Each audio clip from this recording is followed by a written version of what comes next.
Hi, it's Vicky back again for one of my new series of videos on Vicky Talks.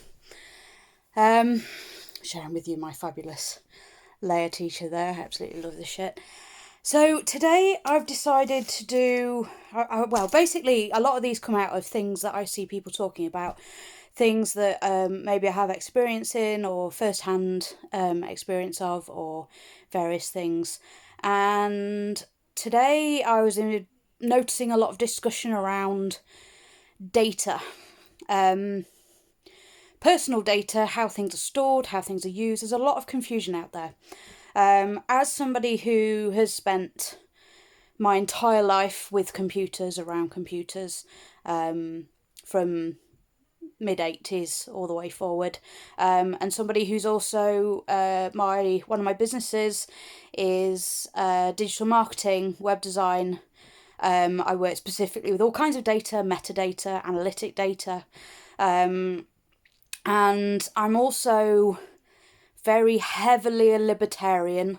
I'm very, sometimes I'm careful, sometimes I think, just like everybody, you don't necessarily read things that you should, but I can't, I understand different kinds of data and different kinds of permissions, a lot more than a lot of people. I have my Google qualifications for analytics. I ran a national business, water companies, marketing, and specifically I did a lot of work with marketing and nailing down specific traits in data.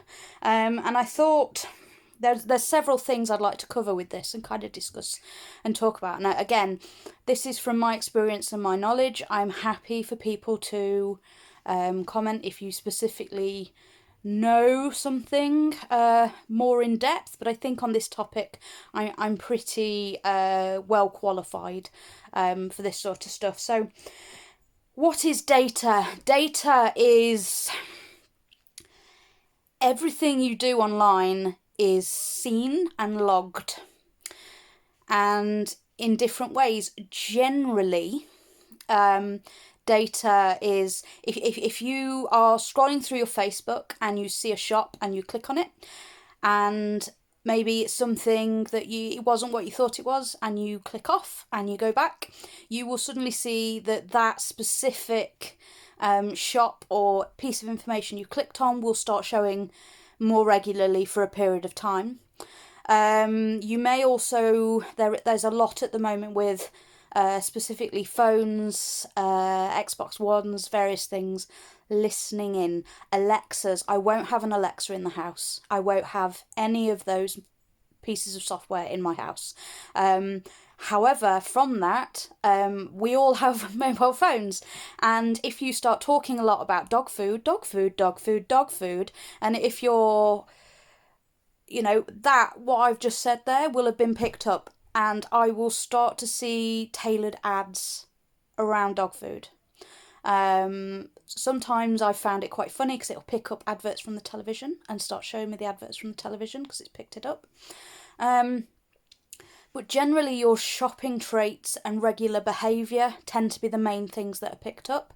So if you shop for a certain size of clothes, a certain type of shoe, you will see that a lot of your ads will centre around that. You will find that your experience online and Google searches will not show the same as anyone else, unless you regularly clear your data cache. Data cache is the small little bits of information such as past searches that will be stored on phones, computers. You can go into settings, and you can go to things like Google Chrome or Opera or Internet Explorer or Safari or any of the ones you use, and you can go and clear your data cache. When I'm designing websites and when I'm working specifically with trying to see where our sites or the sites I'm working on feature in Google, I have to clear my cache and go and have a look, because otherwise it will automatically advertise whatever I'm working on more, because I've been talking about it more, I've been searching about it more, and I've been visiting the website more. And so, yes, data generally in this day and age, there's not many people that don't have data stored on them.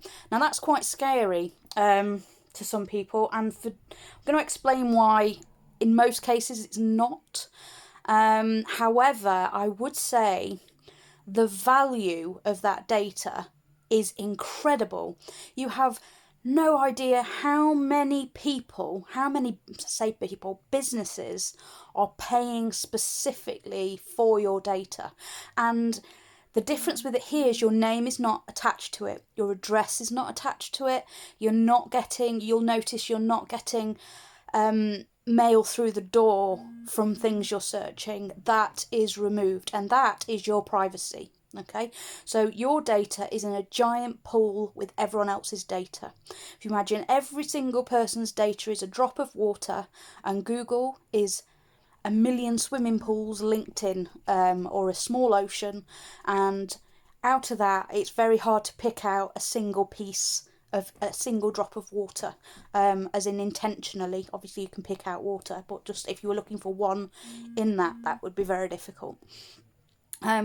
So if a company wants to target specifically certain kinds of people to make sure their adverts are on message, and some of these are not. I was advertised NHS hospital equipment once, and the way they set their ads out was completely wrong. Obviously I don't work for the NHS, have nothing to do with the NHS, I didn't need to buy that equipment, and it was a massive waste of money on their part. But if they're smart, there's different ways of doing it. So the most basic way of finding someone's data and targeting you would be by saying you'd analyse your own business, and you'd see who is your perfect customer, who is it, what do they do, and you'd research on your website by who's visiting your Facebook page, who's visiting your website, and then from that you can then analyse that data. So you'd see that the average person that shops with you watches football, goes shopping on a Saturday, reads home magazines, or the average person looking is a young mum, primarily between the ages of 24 and 34. They've got children under the age of 10, and then some of the interest from that. So, literature or soaps or Love Island or whatever you're trying to get, whatever your general customer, the data you find from your own website, you can then target other people that fit that profile to send your product directly to them. And they don't know who you are, and until if you don't click on any of the adverts, they'll never have anything and know that you even had noticed it. They don't know who it's gone out to. It's only when you click on these things that you give your data to that group of people. And some of these companies are spending thousands a week to get this data. To find this data and use this data, target this data, increase the data they've already got. And the ironic thing in today's day and age is we give that for free. This is why social media is free. People say it's such a great service. If they were after something, it wouldn't be free.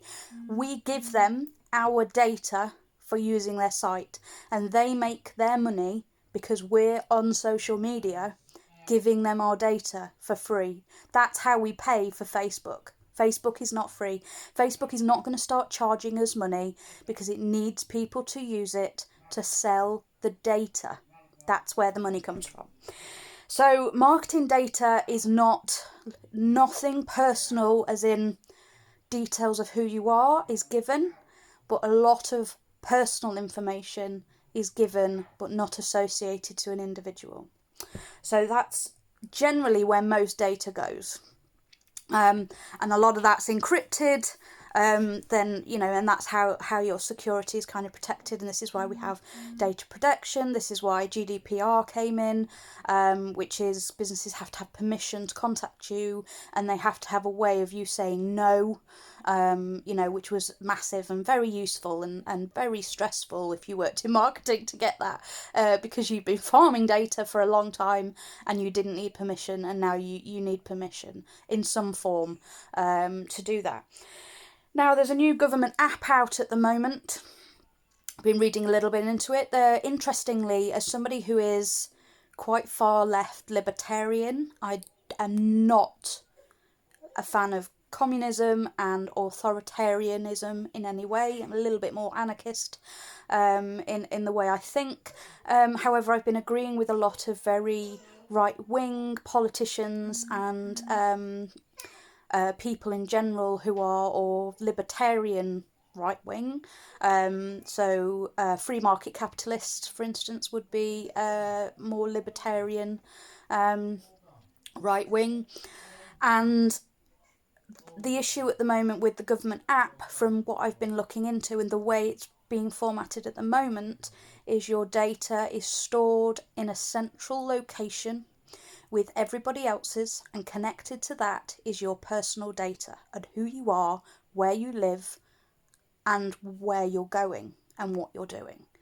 And then that can be quite easily be connected to all the other stuff. So it's quite scary at the minute. There's a lot of people saying that this should be decentralised so that it's kept all over the place. It needs to be encrypted in some way, but in its current format, it's not. From looking into and listening to a lot of people who are Conservative MPs and are involved in a lot of this, and a lot of their concerns at the moment is just the security aspect. Now, I am all for tracking a virus and helping this.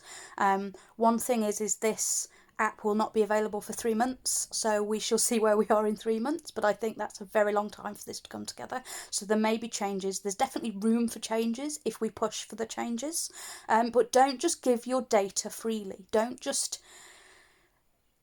turn a blind eye at the moment. You know, fear is a great motivator for doing things. Think about it, and push. If this has to go ahead, which again I'm against, I think that you need to have freedom of choice in what you're doing, and I'd much rather personally isolate at the moment than give over all of my personal contact information and where I'm going and what I'm doing to a very highly authoritarian regime. And I have fears and concerns over that. So this would be my personal views. This last section would be my personal views. The data and the marketing and the businesses, that is my knowledge. Those are facts. And this second part, when it comes to this government app, is my personal views and opinion. And I think it's important in this day and age that I differentiate between those different aspects. So yeah, hopefully you've learnt a little bit there about data. Hopefully it's not been too boring and not too long. Like and subscribe my videos. I'm going to be doing more of these. They're going to be on a wide range of topics. From my last video was obviously feminism in the media, looking at doing something about explaining economic systems, because I think it's important people learn that, but hopefully in an easy way to understand, and it's not too boring, and there's lots of graphs, and it doesn't take you back to school, because not many people really want to do that. So yeah, and if you've got anything you'd like me to maybe do some research on and do a video on, I'd be happy to do that. It's easier if I've got a lot of first-hand knowledge, but I'm happy, to especially as I get going and start running out of topics that I know a lot about. So yeah, like and subscribe. Feel free to share this video. Please be respectful with your opinions and with your responses, and I will not feed any trolls. Thank you.